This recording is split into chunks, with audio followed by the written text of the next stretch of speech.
बिस्मिल्लाहिर्रहमानिर्रहीम अल्हम्दुलिल्लाहि रब्बिल आलमीन वस्सलातु वस्सलामु अला सय्यिदिल अंबिया'i वल मुरसलीन मुहम्मदिन व अला आलिहि व अस्हाबिहि अजमाइन अम्मा बाद।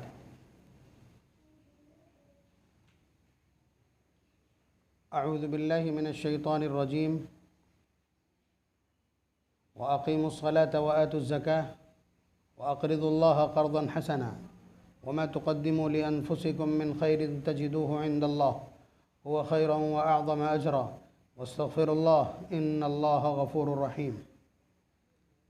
वक़ाल तआला कुन्तुम खैरा उम्मह उख़रिजत लिन्नास तअमुरूना बिल मारूफ़ व तनहौना अनिल मुनकर व तु'मिनूना बिल्लाह। रमज़ानुल मुबारक का महीना चल रहा है। आप इस वक्त सुफ़रा को भी देख रहे होंगे कि मदारिस के सफ़ीर आते हैं, ज़कात और दीगर रुक़ूमात इकट्ठा करते हैं और मदारिस को चलाने में इनका इस्तेमाल किया जाता है।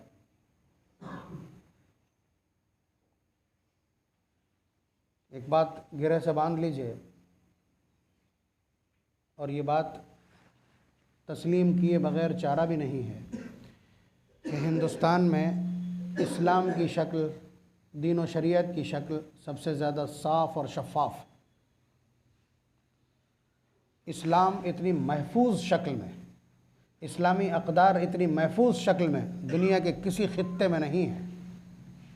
शायर महफूज हैं, फ़राइज़ महफूज हैं, बहुत अच्छी बात है, लेकिन सुन्नतों की हिफाजत, नबी अकरम सल्लल्लाहु अलैहि वसल्लम के तर्ज़ मुआशरत की और आपके लिबास व पोशाक और हुलिये की जिस तरह से हिफाजत, पासबानी और पासदारी हिंदुस्तान ने की है अपने उलमा के तवस्सुत से, उसकी मिसाल न मदीना दे सकता है, न मक्का मुकर्रमा दे सकता है। बड़ी हिम्मत के साथ कह रहा हूँ। आपकी मस्जिदों में आज भी ये बहस होगी कि यहाँ का मुअज्जिन वो होगा जो मुशर्रा हो, बाशरा दाढ़ी हो, है कि नहीं, कि आप रख सकते हैं बग़ैर दाढ़ी वाला मुस्तकिल? नहीं। मस्जिद नबवी के मुकब्बरे के ऊपर खड़े होकर के सबसे कदीम जो मुअज्जिन है बग़ैर रीश का है। मतलब ये एक बानगी है जो आपकी खिदमत में अर्ज़ कर रहा हूँ। हदीस पढ़ाने वाला सबसे बड़ा मुदर्रिस, बुखारी शरीफ पढ़ाने वाला बग़ैर रीश का हो सकता है मौजूद। लेकिन हिंदुस्तान में मदरसे के अंदर रहने वाला कोई बच्चा टखने से नीचे पायजामा पहन के दिखा दे, बेतुके बाल रख के दिखा दे, जो बाहर लड़के कटिंग कराए घूम रहे हैं, मदरसे का कोई बच्चा कटिंग करा के दिखा दे। क्यों? तरबियत का इतना निज़ाम सख्त है कि नबी के तरीक़े पर जीना सीखो। मदरसे के अंदर हो तो, मदरसे के अंदर हो, तुम्हारा हुलिया, पोशाक, लिबास, रहन सहन और तुम्हारी बोलचाल भी नबी के मुताबिक होना चाहिए। और उन सारी चीज़ों की पासबानी और पासदारी, मैं सिर्फ बतौर तमसील आपसे पूछ रहा हूँ। मुझे 25 साल हो गए फतेहगढ़ के अंदर, किसी ने सड़क पर कुछ खाते देखा अभी तक? पायजामा टखने से नीचे देखा? नहीं देखा होगा। नंगे सर देखा? इसलिए कि मुसल्ले पे जो शख्स खड़ा होगा उसके लिए इन सब चीज़ों की पाबंदी। जो शख्स नंगे सर बाज़ार में घूमता हो इमामत नहीं कर सकता। आप समझ लीजिए कि इतनी पाबंदी की है आदाब की। फतावे यही बोलते हैं बीबी। तो अब यहाँ से आप एक निगेटिविटी देखिए, मदरसे कट्टरता सिखलाते हैं। यहाँ से ये जुमला पैदा होगा कि मदरसे कट्टरता सिखलाते हैं। आप ना कहें, आपका मुकाबिल तो कहेगा ना कि इनकी वेशभूषा भी वही वाली 1500 साल पुरानी, 1400 साल पुरानी वेशभूषा भी है, अपने सीने से लगाए बैठे हैं, दुनिया गिलेबर में खोई हुई है और इनके पायजामे टखने से ऊपर हैं। ये इल्ज़ाम है कि नहीं? रूढ़ीवाद, कट्टरवाद, फंडामेंटलिज्म, रजत पसंदी, क़दामत पसंदी, ये सारे इल्ज़ामात मदारिस और मदारिस से पैदा होने वाले निज़ाम पर है कि नहीं? आप इसको क्रिटिसिज्म कह के छोड़ सकते हैं, लेकिन सच ये है कि एक अभियान है। थोड़ा गहराई से सोच करके देखिए, पढ़े लिखे लोग हैं। सारे मज़हब बदल गए हैं, सारे मज़ाहिब बदल गए हैं, बल्कि वो लोग कहते हैं सारे धर्मों ने एडजस्टमेंट कर लिया है, इस्लाम में ऐसा क्या है जो एडजस्टमेंट नहीं करता? यही तो उसके हक होने की दलील है कि ये पत्थर की लकीर है, तब्दील नहीं होगी। ये तूफ़ानों के रुख मोड़ सकती है, बेतहजीबी के रुख मोड़ सकती है। ये तब्दील नहीं होने वाली तहजीब, ये हरफ आखिर है। इमामुल अंबिया के ज़ुबान से निकले हुए अल्फाज कानून होते हैं हमारे लिए। हम उसके खिलाफ करें वो अलग बात है, लेकिन बोलेंगे यही कि जो कुछ उन्होंने किया वही दुरुस्त है। ये हमारे ईमान की ज़िंदगी है, आखिरी ज़िंदगी। बात समझ रहे हैं आप? तो इस पर इसकी जो हिफाजत की है वो किसने की है आप बताइए? जाहिर सी बात है इसका पूरा क्रेडिट आपको बिला तामुल देना पड़ेगा मदारिस को कि उन्होंने बाकी रखा है। ठीक है, तो ये हिंदुस्तान में नहीं, इस वक्त एक आलमी पैमाने पर, इसलिए कि पूरी जो दुनिया है, ये पूरी दुनिया, जो पूरा यूनिवर्स है, जो इसकी जो कौमें हैं, वो सब एकजुट हो चुकी हैं आपके खिलाफ। और एकजुट होने के बाद भी खबरें क्या हैं? खबरें यह हैं कि 2050 तक इस धरती के ऊपर सबसे बड़ा धर्म कौन सा होगा? खुद ही कह रहे हैं, इतना फ्रस्ट्रेट हैं, इतना ज़्यादा प्रोपेगेंडा कर रहे हैं, इतनी ज़्यादा बदतमीजी है, इतना बदनाम करने की कोशिश है। लफ्ज़ जिहाद बोलिए और तुरंत अरेस्ट हो जाइए। बात समझ रहे हैं आप? ये पोजीशन है कि आप अपने शायर के अल्फाज बोलेंगे, आप किसी रेलवे स्टेशन के कोने पर नियत बांधिए और अरेस्ट हो जाइए। आप समझ रहे हैं? इस्लामियात के खिलाफ इतना ज़बरदस्त क्रैकडाउन है पूरी दुनिया में, उसके बावजूद खबर यह है कि ये वही जादू है जो सर चढ़ के बोलता है। एडजस्टमेंट नहीं है, तभी तो कमाल है ये। हम आपको बताएं एक छोटी सी बात, बहुत बारीक सी। सारी दुनिया में जो पढ़े लिखे लोग हैं ना, जो इंटेलेक्चुअल्स कहलाते हैं, उनमें से बेशतर उन चीज़ों को मान रहे हैं जो उनकी अक्ल को अपील करती, जो उनकी सेंस से मेल खाती है, उनकी अक्ल से मुआफिक पड़ती है, वो उन चीज़ों को मान रहे हैं। बेशतर मज़ाहिब वो हैं कि जिनमें खिलाफ अक्ल चीज़ें गढ़ी गईं।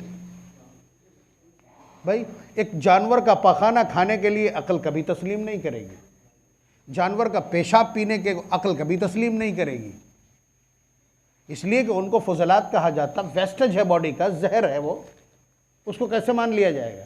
या ऐसे कंकर पत्थर जिनके तनों पे कपड़े नहीं हैं, इन पर बात हो सकती है, बात की जा सकती है। या इसके अलावा जो चीज़ें, भाई जिस क्रिश्चियनिटी और जिस ईसाई तहजीब का हाल ये हो कि सर के ऊपर फोटो लगा है जीसस का, हज़रत ईसा अलैहिस्सलाम का, वो 2 चादरें ओढ़े हुए हैं, उनके दाढ़ी इतनी लंबी है, बाल यहाँ तक हैं, और ठीक 1 मीटर नीचे बैठा हुआ पाप और फादर और पादरी क्लीन शेव है। यानी वो तहजीब इतना एक्सटेंड नहीं हो सकी कि 1 मीटर नीचे तक आ सकती। नबी की तहजीब पैरों तले रौंद दी नीचे बैठकर। मैं बतला रहा हूं, ये कमजोरियां नोटिसेबल हैं, लेकिन हमारी मजबूती यह है कि ये नौजवान चेहरों पर दाढ़ी नहीं है, लेकिन इनसे जब बात करें तो कहेंगे मेरी गलती है, बात वही ठीक है जो नबी ने कही है, लिबादा वही ठीक है जो नबी ने कहा है। यह है हमारी मजबूती कि हम सफाई नहीं देते। इमामुल अंबिया के किसी अमल पर हम सफाई नहीं दिया करते, हम उसको क्रिटिसाइज नहीं करते। ये मोहब्बत की जो क्वालिटी, बहरहाल जो अक्ल वाले लोग हैं वो इस्लाम पे भी अभी संकोच है, उन्हें इस्लामियात पर भी संकोच हैं, किनारे बैठे हैं, लेकिन जब वो फैसला करेंगे तो जाहिर सी बात है इस्लाम की 90% चीज़ें उनके अक्ल के मुताबिक होंगी। आप कहोगे 10% क्यों नहीं? आप कह सकते हो ना कि 10% क्यों नहीं? 10% यूं नहीं कि उनका ताल्लुक वही इलाही से है, इसलिए कि अक्ल की एक सीमा है, अक्ल कहाँ तक काम करेगी, उसके बाद किस चीज़ की ज़रूरत पड़ेगी, उसके बाद अल्लाह तबारक व तआला के अता करदा इल्म, जिसे इल्म वही कहते हैं, उसकी ज़रूरत पड़ती। मसलन हमने एक मकान बना खड़ा है, उसके लिए ईंट हम लेकर के आए, सीमेंट हम लेकर के आए, बालू और मोरम हम लेकर के आए, हम मजदूर और मिस्त्री हम लेकर के आए, उसके लिए पेंटर हम लेकर के आए, उसको फिनिश करने के लिए कारीगर हम लेकर के आए। ये सारी चीज़ें हमारी समझ में आ रही हैं, ये भी पता है कैसे बनेगा, कैसा बना, क्या हुआ, ठीक। यहाँ तक आपकी अकल ने, आपके जिस्म ने, आपके हवास ने साथ दिया है, लेकिन इसको कैसे इस्तेमाल करना चाहिए और कैसे नहीं इस्तेमाल करना चाहिए, इस कमरे को किन किन कामों में इस्तेमाल करने से हम बच जाएंगे और किन किन कामों में इस्तेमाल करने से हमारे खाते में गुनाह लिखा जाएगा, ये कहाँ से लाओगे आप? कौन सी अकल है जो बता देगी आपको? कोई अकल है ऐसी जो बता दे आपको? यहाँ से आपको ज़रूरत पड़ गई काहे की? अल्लाह तबारक व तआला के इशारात की, उसी को इल्म वही कहते हैं। बहरहाल ये एक मोटी सी बात है। तो ये जो कन्वर्जन होगा, ये जितने भी इंटेलेक्चुअल्स हैं, ये जितने भी अक्ल परस्त हैं, ये जितने भी नास्तिक हैं, ये जितने भी थेसिस क्या कहलाते हैं, जितने भी कम्युनिस्ट हैं, अभी अपनी अक्ल की बात मान रहे हैं, यही पलटा मारेंगे। वही दिखाई पड़ रहा है, ये जो रीडिंग दिखाई पड़ रही है ना 1950 में, ये वही लोग जो इस वक्त मज़ाहिब के, रिलीजियस के अध्ययन में लगे हैं, मुकालमात बैनुल मज़ाहिब के मराहिल से गुजर रहे हैं, ये सारे के सारे कन्वर्ट होंगे। इसलिए कि इस्लाम का सब कुछ अक्ल के मुताबिक है। भाई जिसने ज़िंदगी दी है उसे हक है कि वो इस ज़िंदगी का हिसाब मांगे। आप एक मजदूर रखते हैं, उसके एक एक मिनट का हिसाब मांगते हैं।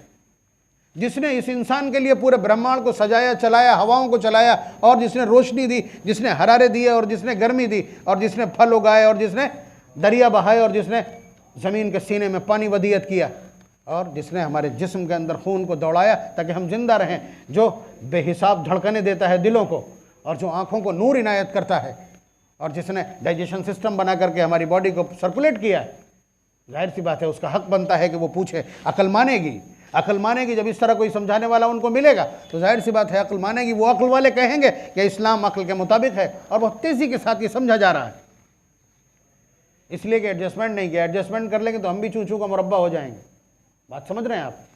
तो बहरहाल ये बात मैं अर्ज़ कर रहा था। तो ये पूरा जो फंडामेंटल है, इसको बचाया किसने है? इस पर पहरेदारी कौन कर रहा? मदारिस के लोग। तो इसलिए उस एडजस्टमेंट को रोका हुआ है, इस्लाम के तशख़्ख़ुस और उसकी पहचान को एज इट इज़ रोका हुआ है, वैसे का वैसे ही। नबी के अल्फाज को, नबी की अदाओं को वैसे के वैसे ही रोका हुआ है। किसने? मदारिस ने। तो पूरी दुनिया की आंखों में इस वक्त खटक रहा है क्या? मदारिस का ये नेटवर्क। पूरी दुनिया की हम बात कर रहे हैं। और हिंदुस्तान में इस वक्त तो बहुत ज़बरदस्त क्रैकडाउन है, क्रैकडाउन है।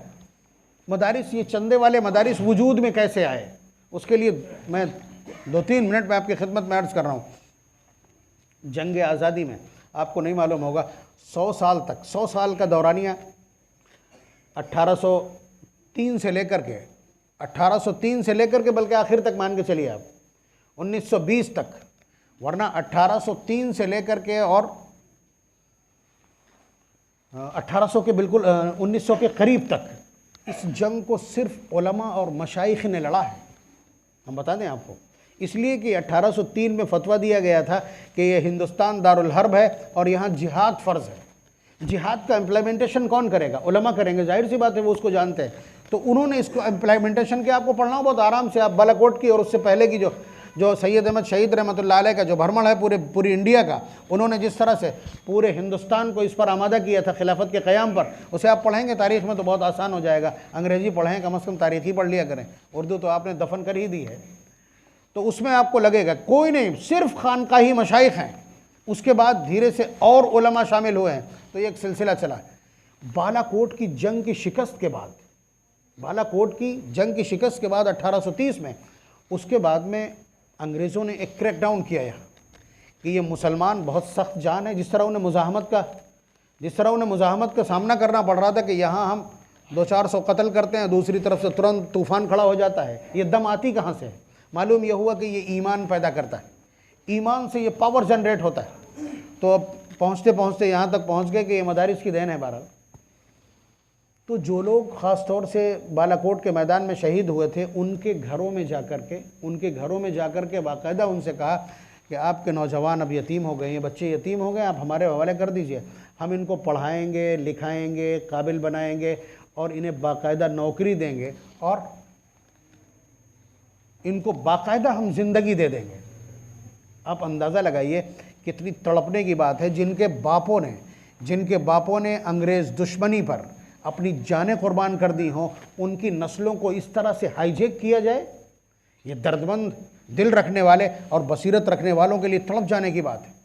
लॉर्ड और उन्हीं बच्चों के लिए लॉर्ड मैकाले अपना एक एजुकेशनल प्लान लेकर के आया था, जिसने ऐलान किया था कि हम यहाँ एक ऐसी नस्ल तैयार करेंगे कि जो नेशनलिटी के एतबार से तो भारतीय होंगे, मगर मेंटलिटी के एतबार से वो अंग्रेज़ होंगे। स्कूल कॉलेजेस में आज भी वैसे ही पैदा हो रहे हैं, ध्यान रखिएगा। तो आप अंदाज़ा लगाइए इस चीज़ को जब देखा कि हमारी नस्लें तहजीब से आरी हो जाएंगी, हमारी नस्लें हमारे हाथ से निकल जाएंगी, हमारी नस्लों को हमारे ख़िलाफ़ इस्तेमाल किया जाएगा, हमारी तहजीब और इस्लाम के असरात हिंदुस्तान से मिटा दिए जाएंगे। इस दर्द को हमारे कुछ अकाबिर ने ओढ़ा, जिनमें 6 टॉप ऑफ द लिस्ट है। उन्होंने फिर जा कर के घर घर दुहाई दी है बाकायदा उन्हीं इलाकों में कि हमें आप अपने बच्चे दीजिए, हम उनकी परवरिश भी करेंगे, उनको ईमान सिखाएंगे, उन्हें हम ईमान का मुहाफिज बनाएंगे, हम उन्हें मुल्क का मुहाफिज बनाएंगे और हम उन्हें मिल्लत की पासबानी का हुनर सिखलाएंगे। ये पैरेलल निज़ाम था। उन्होंने भी यही कहा था, उनका पैसा वहाँ से आता। लेकिन यहाँ जो अभियान शुरू किया, मौलाना कासिम नानोतवी, मौलाना आबिद हुसैन, मौलाना जुल्फ़कार अली, ये सारे 6 लोग हैं। इन लोगों ने अभियान शुरू किया और उसके लिए सबसे पहला जो मकतब कायम किया वो कौन सा था, जिसको आज दारुल उलूम देवबंद कहते हैं आप। ये पहला मदरसा है जो इस तरह से कायम हुआ है। ये इस तरह से 1856 के बाद में 1866 में इस तरह से ये मदरसा कायम हुआ है। अब इसके लिए फिर उन्होंने घर घर जा कर के पैसा मांगा है कि हमने कौम के इस तरह बच्चे जमा कर लिए हैं, आपसे जो बन पड़ता हो उनकी कफालत के लिए हमें दीजिए। बात समझ रहे? इससे पहले जहाँ भी दुनिया में कहीं भी मदारिस आपको मिलेंगे, सारे के सारे हुकूमत के तहत। हिंदुस्तान में खाली दिल्ली में 800 से ज़ायद मदारिस थे, हुकूमत चलाती थी, मुग़ल एम्पायर चलाता था उन तमाम मदारिस को। लेकिन चंदे से चलने वाला मदरसा ये पहला मदरसा था। और उसके बाद उसकी शाख से पैदा होने वाले मदारिस की तादाद इतनी है कि जिन्होंने आज देखिए ना, मिंबर के ऊपर मैं बोल रहा हूँ, मैं कहाँ से पैदा हूँ, दारुल उलूम देवबंद की पिछली पंक्तियों में बैठने वाला। आप समझ लीजिए कि हिंदुस्तान के अंदर इस्लाम की जो शक्ल सबसे खूबसूरत है वो मदारिस की देन। और इस्लाम अपनी शक्ल में मौजूद है। हमारे सारे इंटेलेक्चुअल्स कहते हैं हाँ कि ये बदल देना चाहिए, वो बदल देना चाहिए, अब सूद खा लेना चाहिए, फलां कर लेना चाहिए, रोज़ाना मशवरे देते हैं। लेकिन उलमा हैं, उन्हें मालूम है कि अगर दरवाज़ा खोल दिया इस मुनाफिकत का तो ये इस्लाम बचेगा थोड़ी। सारी तालीम ऐसे ही बदलती चली जाएंगी। तो इसलिए हर उस चीज़ को जो नबी ने नहीं बतलाई बिदअत कह करके रद्दी की टोकरी में फेंक दिया जाता है। तो ये एक निज़ाम है, उसके ख़िलाफ़ बहुत ज़बरदस्त अभियान है। एक तो ये अभियान चल रहा है, उसके अलावा अभियान अभी मैंने उस दिन एक वीडियो देखा तो मेरे कान खड़े हो गए। उसी के पीछे ये मैंने मजमून आपकी खिदमत में जिक्र किया। एक एंकर बाकायदा कह रही कि मुसलमानों में गरीबी इतनी क्यों है, मुसलमानों में इतने फ़कीर क्यों हैं, मुसलमानों में इतने भीख मांगने वाले क्यों हैं, हर चौथा व्यक्ति मुसलमान ही भिखारी क्यों है। ये इन सारी बातों को कहने के बाद कि ये इसलिए भिखारी हैं कि इनकी ज़कात मदरसे वाले ले जाते हैं। कितना स्लो पॉइजन है, कितना स्वीट पॉइजन है कि मदारिस का जो निज़ाम चल रहा है इसको बंद कर देना चाहिए, इसको बंद कर देना चाहिए। हालांकि मदारिस जो काम कर रहे हैं उसके लिए A+ रकम चाहिए थी। आपकी जो 1 नंबर की रकम है उससे ऊपर की भी जो हलाल हो वो दी जाना चाहिए थी। लेकिन हमारी कौम ने, हमारी कौम ज़कात नहीं अदा कर रही है, हमारी कौम ने 1 नंबर का पैसा दीन और दियानत के लिए खर्च करने से हाथ खड़े कर दिए हैं। तब उलमा ने मजबूरन ये राह इख्तियार की, मजबूरन ये राह। इसीलिए दूसरे जो ममालिक हैं, मुस्लिम ममलकतें हैं, वहाँ इस तरह का निज़ाम नहीं है। तो मजबूरन ज़कात वसूल की जाती है, फिर उसकी तमलीक होती है, उसके बाद उसको काबिल इस्तेमाल बनाया जाता है। तो ये उसी अभियान का हिस्सा है और मुस्तकिल आपकी तरफ से भी ऐसा हो रहा है। आपकी तरफ से ये कोताही मुसलसल दर्ज की जा रही। बेशक मैं खुले अल्फाज में कह रहा हूँ कि ज़कात के इस्तेमाल के लिए फ़ुक़हा ने बाकायदा तरतीब बनाई। सबसे पहले अगर आपका भाई गरीब है तो भाई मुस्तहिक़ है, और भाई के बाद बहन मुस्तहिक़ है, बहन के बाद भतीजे और भांजे मुस्तहिक़ हैं, उसके बाद इधर दूसरी तरफ मामू और खाला, उसके बाद उनके बेटे, उसके बाद दीगर ज़वील अरहाम करीबी रिश्तेदार, उसके बाद पड़ोसी, उसके बाद के लोग महल्ले और शहर के बाद। तो इसलिए कि रिश्तेदारों पर जब आप खर्च करते हैं तो दोहरा सवाब मिलता है, एक रिश्तेदारी का और दूसरे ज़कात की अदायगी का। इसी तरह से मदारिस पर जब आप इस हल्के से बाहर निकलेंगे तो मदारिस पर जो रकम आप खर्च करते हैं उस पर भी दोहरा अज्र है। नंबर 1 इशाअत दीन का और दूसरे ज़कात की अदायगी का।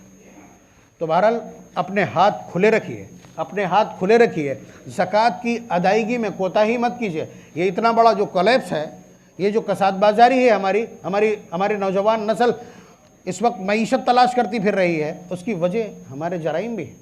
मसलन नबी अकरम सल्लल्लाहु अलैहि वसल्लम का साफ़ सुथरा इरशाद कि मा खालतत ज़कात मालन इल्ला अहलकत, कि ज़कात का जो रेशियो है, ज़कात का जो परसेंटेज है 2.5%, 2.5% ज़कात की जो रकम है, ये रकम जिस माल को टच कर जाएगी वो तबाह हो जाएगा।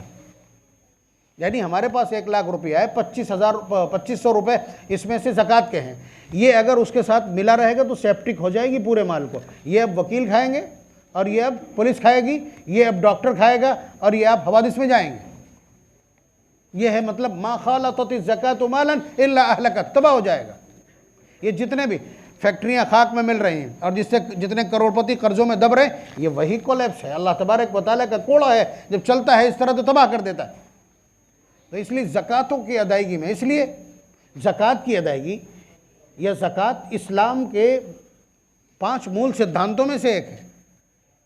आप समझ रहे हैं, ये फंडामेंटल है, ये बेसिक पिलर्स हैं इस्लाम के, इनसे समझौता नहीं हो सकता। ये बिल्कुल उसी तरह जिस तरह नेचर का सिस्टम होता है, जिस तरह लॉ ऑफ नेचर्स होते हैं, जिस तरह हमारे फितरत के तकाजे होते हैं, उस तरह। और फितरत के तकाजे में आप कहो 2.5% रखा है, यार मौलाना कैसे दे दें, बहुत दिल कुड़ता है, कह सकते हो आप। तो मैं पूछता हूँ, ये जो तरबूज 3 किलो का लेकर के आते हो, उसे छीलते वक्त 1.5 किलो निकाल के फेंक देते हो, तब दिल क्यों नहीं रोता? ये केला जो खरीद करके लाते हो उसमें से 55% मटेरियल छिलके की शक्ल में बाहर निकल जाता है, इसमें क्यों नहीं रोना आता? आम खरीद के लाते हैं, ऊपर की एक परत और अंदर की एक गुठली आधे से ज़्यादा चला जाता है, उसमें रोना क्यों नहीं आता? वो फितरत का सिस्टम है। इसी तरह ये भी फितरत का सिस्टम है, तकसीम करना बहुत आसान है। और जब आप पनीर चाहते हैं तो आपको अपने 5 लीटर दूध का आधा पानी फेंक देना ही पड़ेगा। जब आप खोया चाहते हैं तो आपको वो दूध जला देना पड़ेगा। तो ये एक निज़ाम है, इसे समझना कोई मुश्किल काम नहीं। मसाइल मैं इससे पहले जिक्र कर चुका हूँ। ज़कात किन लोगों पर है, 1 मिनट में सुनिए। 12:25 पर मैंने उसका रेट देखा है। आज का निसाब 114 रुपये पर ग्राम चांदी का दर है, और 612 ग्राम चांदी की वैल्यू जिसके पास मौजूद हो उसके ऊपर ज़कात फ़र्ज हो जाती है, जिसका टोटल अभी 12:25 का है 69,768 रुपये। ये वैल्यू जिसके पास होगी उसके ऊपर ज़कात फ़र्ज है, चाहे उसके पास थोड़ा सोना हो, थोड़ा चांदी हो, थोड़ा दुकान में माल भरा हो, थोड़े पैसे हों। बात समझ रहे हैं आप? ये सब मिला करके भी अगर 69,768 होता है तो उसके ऊपर ज़कात फ़र्ज है। अगर उस पर साल गुजर चुका है तो 2.5% अदायगी फ़र्ज है, अदा करना पड़ेगी। नहीं अदा करेंगे भुगतेंगे। फ़राइज़ हैं, फ़राइज़ में पकड़ होती है। थोड़ा बहुत अल्लाह ताला ढील दे दे कोई मसला नहीं, लेकिन जिस वक्त कोलैप्स होगा तो फिर आग बुझाने वाले नहीं मिलेंगे। अल्लाह तबारक व तआला अमल की तौफ़ीक़ नसीब फ़रमाए, दीन के निज़ाम को कायम रखने के लिए हमें आगे आने की तौफ़ीक़ नसीब फ़रमाए, पैसा खर्च करने के लिए हिम्मत और हौसला मरहमत फ़रमाए, ज़कात अलल हिसाब अदा करने की जुर्रत मरहमत फ़रमाए। व आखिर दावाना अनिल हम्दुलिल्लाहि रब्बिल आलमीन।